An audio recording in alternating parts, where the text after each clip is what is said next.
नमस्कार दोस्तों, आप सभी का स्वागत है संस्कृत वर्धनम यूट्यूब चैनल में। दोस्तों, आज के इस वीडियो में हम लोग व्यंजन संधि से संबंधित जितने भी सूत्र हैं, महत्वपूर्ण सूत्र को देखेंगे और इसके एग्जाम्पल्स पर ज़्यादा फोकस करेंगे। चूँकि एग्जाम्पल्स भी अच्छे आते हैं और एग्जाम्पल्स को भी हमें डिफ़ाइन करके लिखना होता है, तो आप सूत्र को अच्छे से देखें और उसके एग्जाम्पल्स दोनों को अच्छे से देखें। और एलएनएमयू बीए पार्ट 1 वालों का एग्ज़ाम आने वाला है, तो उसमें जिन टॉपिक्स पर आप सभी को दिक्कत हो तो वो आप कमेंट बॉक्स में लिख सकते हैं या फिर आप टेलीग्राम चैनल ज्वाइन कर लीजिए। वहाँ पे जो भी आपकी क्वेरीज हो वो आप वहाँ पूछ सकते हैं, ठीक है। तो चलिए हम लोग आज का अपना टॉपिक स्टार्ट करते हैं। तो सबसे पहले व्यंजन संधि क्या है, ठीक है। तो इससे पहले हम लोग स्वर संधि को पढ़ चुके हैं, ठीक है। तो उसको देख लीजिएगा, अच्छे से रिवीजन कर लीजिएगा। और तो व्यंजन संधि क्या है कि जैसे हम लोगों ने स्वर संधि में पढ़ा था कि स्वर का जो है स्वर वर्ण का स्वर वर्ण के साथ ही जब वहाँ पे मेल होता है, ठीक है, और जो विकार उत्पन्न होता है उसको हम लोग स्वर संधि कहते हैं, ठीक है। व्यंजन संधि में क्या हो जाता है कि व्यंजन वर्ण का व्यंजन वर्ण या फिर स्वर वर्ण, इन दोनों वर्ण के साथ अगर उनका मेल होता है तब जो विकार उत्पन्न होता है उसको हम लोग व्यंजन संधि कहते हैं। यानी कि व्यंजन संधि में व्यंजन का व्यंजन के साथ भी मेल हो सकता है या फिर व्यंजन का स्वर के साथ भी मेल हो सकता है, ठीक है। तब जो विकार उत्पन्न होता है उसी को हम लोग व्यंजन संधि कहेंगे। जैसे कि एग्जाम्पल्स के जरिए आप लोग समझिए कि एग्जाम्पल में जैसे वागीसह, तो वागीशह को अगर हम तोड़ते हैं तो होता है ये वाक, ठीक है। वाक जोड़ ईशह, वागीशह, ठीक है। वाक जोड़ ईशह बन जाता है वागीशह। तो यहाँ पे आप देखिए हमारा जो क है ये है व्यंजन संधि, ठीक है। और हमारा जो ये ई है, ठीक है, ये ई हमारा स्वर संधि है। तो यहाँ पे आप देख सकते हैं कि इस व्यंजन संधि और ये ई है स्वर संधि, तो इन दोनों का जब आपस में मेल हुआ है तभी ये दोनों मिलके बन गया गौ, ठीक है। वो गौ बनेगा जो कि आप आगे रूल में पढ़ेंगे। आप अभी इतना जानिए कि यहाँ पे व्यंजन का स्वर के साथ मेल हुआ और जो भी यहाँ पे विकार उत्पन्न हुआ जो कि ग बना हमारा, तो वही वागीशह जो है बनेगा, ठीक है। तो यहाँ पर व्यंजन का स्वर के साथ मेल हुआ वाक जोड़ ईशः वागीशः। अब ठीक इसी प्रकार व्यंजन का जब हम लोग व्यंजन संधि के साथ करेंगे, जैसे कि ये एक एग्जाम्पल है सत जोड़ चरितम। तो ये जो शत त है ये भी है व्यंजन संधि और ये च जो है ये भी है व्यंजन संधि। तो यहाँ पे ये दोनों व्यंजन संधि है, तो व्यंजन का व्यंजन के साथ हुआ, ठीक है। तो ये भी व्यंजन संधि ही हुआ, यानी व्यंजन का व्यंजन के साथ या फिर व्यंजन का स्वर के साथ अगर मेल होता है तो उसी को हम लोग व्यंजन संधि कहते हैं। तो अब चलिए हम लोग इसके सूत्र को पढ़ते हैं। पहला हमारा सूत्र है स्तोश्चनाश्चु, ठीक है। तो सबसे पहले सूत्र को लिखते समय थोड़ा सा हमें इंट्रोडक्शन लिखना होता है, ठीक है। लिखने का रूल है, अगर आपको एग्ज़ाम में अगर स्तोश्चनाश्चु ये सूत्र दे दे तो सबसे पहले आप उसमें लिखेंगे कि यह सूत्र जो है संधि प्रकरण का सूत्र है जो कि व्यंजन संधि से लिया गया है, ठीक है। व्यंजन संधि का एक प्रकार है, ये लिख सकते हैं। और थोड़ा सा व्यंजन संधि को आप डिफाइन करेंगे, जो भी मैंने अभी बताया उसको लिखेंगे आप, तब जाके इस सूत्र को आप लिखेंगे, ठीक है। तो इंट्रोडक्शन में थोड़ा सा व्यंजन संधि और फिर हम इस सूत्र को डिफाइन करेंगे। तो पहला जो हमारा सूत्र है स्तोश्चनाश्चु। अब इस सूत्र के हिसाब से यह सूत्र कहता है कि यदि तवर्ग से पहले, सबसे पहले एक चीज़ समझिए आप, यहाँ दो पद हैं, एक शत और एक चित। यानी ये सत जो है हमारा पूर्व पद है और ये चित जो है हमारा उत्तर पद है, ठीक है। तो इन दोनों में क्या होता है कि जब तवर्ग से पहले या बाद में, यहाँ पे आप इसको देख रहे हैं तो को, ये तवर्ग है। तो बोल रहा है कि यदि तवर्ग से पहले या बाद में तालव्य श या चवर्ग आता है, अगर इस त के बाद तालव्य श या चवर्ग आवे, तो यहाँ आप देख रहे हैं कि इस त के बाद यहाँ पे च आया है, ठीक है। त के बाद यहाँ पे यह च आया हुआ है, ठीक है। तो तालव्य श या चवर्ग आवे तो हम लोग क्या करते हैं, दंत श को तालव्य स और तवर्ग का चवर्ग में बदल देते हैं, ठीक है।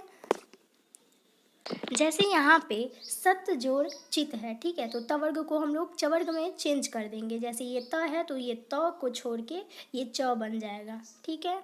तवर्ग था तो ये चवर्ग बन गया। तो इस चुनास चू सूत्र यही कहता है कि यदि तवर्ग से बाद में तालव्य स या चवर्ग आता है तो दंत श को तालव्य स और तवर्ग का चवर्ग हो जाता है, ठीक है। इस तरह से बहुत सारे एग्जाम्पल्स हैं, इसको आप अच्छे से देखिए। जैसे यहाँ पे इस चीज़ को देखिए, कस जोड़ चित, ठीक है। तो यहाँ पे ये दंत स जो है यह तालव्य स में चेंज हो गया, जो कि आपका सूत्र कहता है।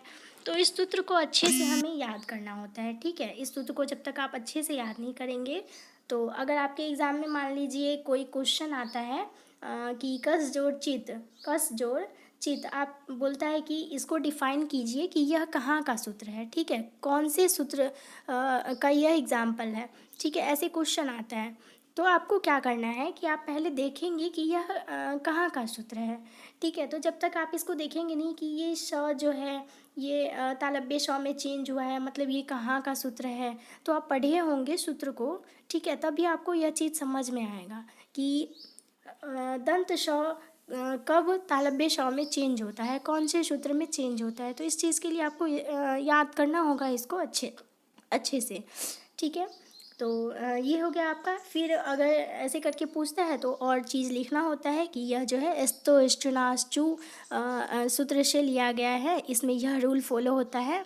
और साथ ही एस्तो इष्टुनाश्चु सूत्र क्या है, उसमें रूल क्या है, इस चीज़ को लिखना होता है। और साथ ही एक दो एग्जाम्पल और भी आप अपने मन से लगा सकते हैं, ठीक है। तो दो तरह से क्वेश्चन आएगा, एक सूत्र और एक एग्जाम्पल से। तो एग्जाम्पल में भी अगर आए तो सूत्र को ही लिखना है कि यह जो है इससे लिया गया है, ठीक है। आप समझ गए होंगे। उसके बाद जो हमारा है दूसरा नंबर है शात, ठीक है। ज़्यादा इम्पोर्टेंट नहीं है और ज़्यादा आता भी नहीं है एग्ज़ाम में, फिर भी आप एक बार देख लीजिए। ये शात जो है यहाँ बोल रहा है कि श के बाद तवर्ग का चवर्ग नहीं होता है, ठीक है। जैसे यहाँ प्रश्न है, तो इसमें बता रहा है कि तालव्य स के बाद तवर्ग को हम चवर्ग में नहीं बदलते हैं, यानी कि ये न जो है ये न ही है, ठीक है। यहाँ पे हम इसको चवर्ग में नहीं बदले हैं। तो यही कह रहा है कि तालव्य श के बाद तवर्ग का चवर्ग नहीं होता है। तो यहाँ पे हमने तवर्ग का चवर्ग नहीं किया, प्रश्न जोड़ना तो प्रश्न है। नेक्स्ट हमारा सूत्र है जो कि बहुत ज़्यादा महत्वपूर्ण है, एस्टू नास्टू, ठीक है। तो अच्छे से इसको याद कीजिएगा, यहाँ से एग्जाम्पल से भी क्वेश्चन आ सकते हैं। एस्टू नास्टू कहता है कि दंत श या तवर्ग से पहले या बाद में मूर्धन्य श या तवर्ग कोई भी हो तो दंत श को मूर्धन्य श और तवर्ग का टवर्ग हो जाता है, ठीक है। अच्छे से इसको समझिए। जैसे एग्जाम्पल बहुत सारे हैं, यहाँ पे सीधा इस चीज़ को समझिए कि हम तवर्ग से पहले या बाद में अगर ये तवर्ग या मूर्धन्य श आए, ठीक, तो हम लोग दंत श को मूर्धन्य श में और तवर्ग को टवर्ग में चेंज कर देंगे, यानी तवर्ग का टवर्ग हो जाएगा। अब देखिए कैसे, तत् जोड़ टीका, तो इस त को हम लोग टवर्ग में चेंज कर देंगे, यानी कि ये त जो है ये भी ट बन जाएगा, ठीक है। तत् टीका हो गया, ये त को ट में हमने चेंज कर दिया।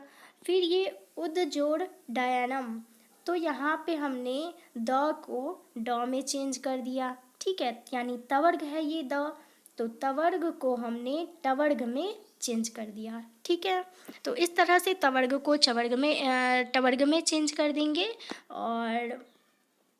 और एक हमने पढ़ा था कि यहाँ पे श को कि दंत श को हम यहाँ मूर्धन्य श में चेंज कर देंगे, ठीक है। दंत श को मूर्धन्य श में चेंज कर देंगे। ऐसा कोई एग्जाम्पल है, जैसे यहाँ पे देखिए रामस जोड़ टिकते, तो यहाँ पे हमने दंत श को मूर्धन्य श में चेंज कर दिया, ठीक है। कौन से रूल के अनुसार, तो एस्टू नास्टू के अनुसार, ठीक है। तो इस चीज़ को याद रखिए, अच्छे से याद रखिए। यहाँ पे हमने 3 सूत्र को पढ़ा है, एस्तो एस्टू नास्टू, फिर हमने पढ़ा है शात और फिर हमने पढ़ा है एस्टू नास्टू, ठीक है। चलिए नेक्स्ट हमारा है झलाम जशोंते।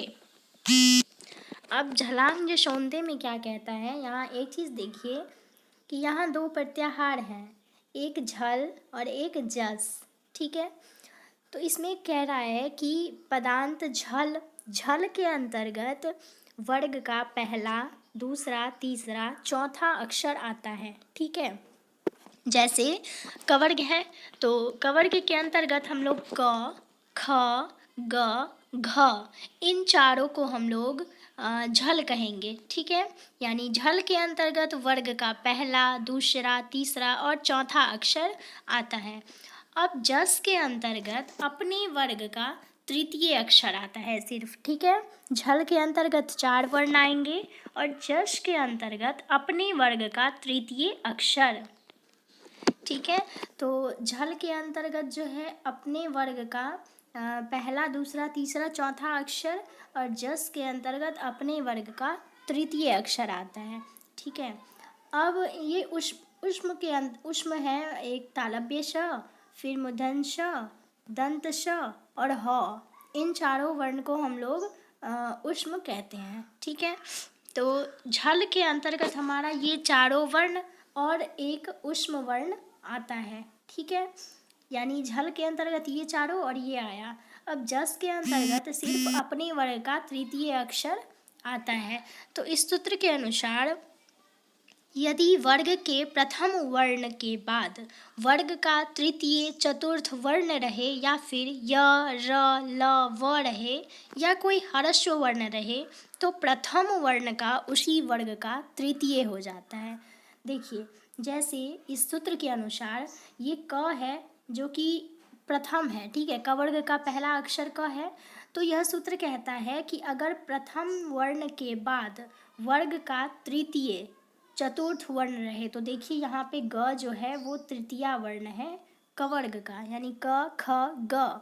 तो बोल रहा है यही कि प्रथम वर्ण के बाद अगर तृतीय वर्ण आ जाए तो हम प्रथम वर्ण का उसी वर्ग का तृतीय वर्ण कर देंगे, यानी कि प्रथम वर्ण जो है वो उसी का तृतीय वर्ण हो जाएगा, यानी क जो है वो ग बन जाएगा। ठीक है, इसी तरह से और सारा एग्जाम्पल है, जैसे वाक जोड़ ईशः, तो वाक जो है वो कवर्ग यानी पहला वर्ण है।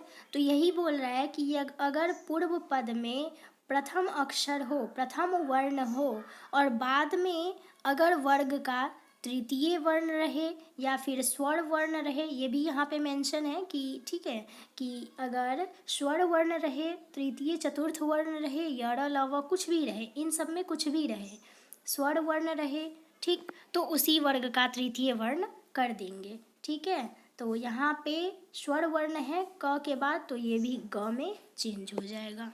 तो इसको भी आप अच्छे से कॉपी पर नोट्स बनाकर और इसको अच्छे से याद कर लीजिए। ठीक है, कोई ज़्यादा हार्ड नहीं है, इसको आप लोग अच्छे से समझ सकते हैं और बहुत सारा एग्जाम्पल है जिसको आप लोग देख लीजिएगा। ठीक है, बहुत सारा एग्जाम्पल है, यहीं से क्वेश्चन सब आपके एग्ज़ाम में बन जाएंगे। चलिए, अब हम लोगों ने 4 सूत्र अभी तक पढ़ा है। एक तो हमने झलांग, जशोंते, फिर स्टोनास्टू, शात और स्टोनास्टू। ठीक है, अब हम लोग नेक्स्ट वीडियो में जो भी सूत्र बचा हुआ है उसको हम लोग कवर करेंगे, जो भी महत्वपूर्ण सूत्र है उसको हम लोग देखेंगे और ये चारों बहुत ज़्यादा महत्वपूर्ण है, जिसमें ये दूसरा जो है वो ज़्यादा महत्वपूर्ण नहीं है। 3 जो है वो बहुत ज़्यादा महत्वपूर्ण सूत्र है जो एग्ज़ाम में यहाँ से क्वेश्चन बनेंगे ही। ठीक है, तो इसको अच्छे से याद कर लीजिए। फिर हम लोग मिलते हैं नेक्स्ट वीडियो में, और जो भी आपका डाउट हो वो आप टेलीग्राम पर पूछ सकते हैं या फिर आप कमेंट बॉक्स में लिख सकते हैं और मैं आपका प्रॉब्लम सॉल्व करने का हर तरह से प्रयास करूँगी। तो चलिए, हम लोग मिलते हैं नेक्स्ट वीडियो में, तब तक के लिए धन्यवाद।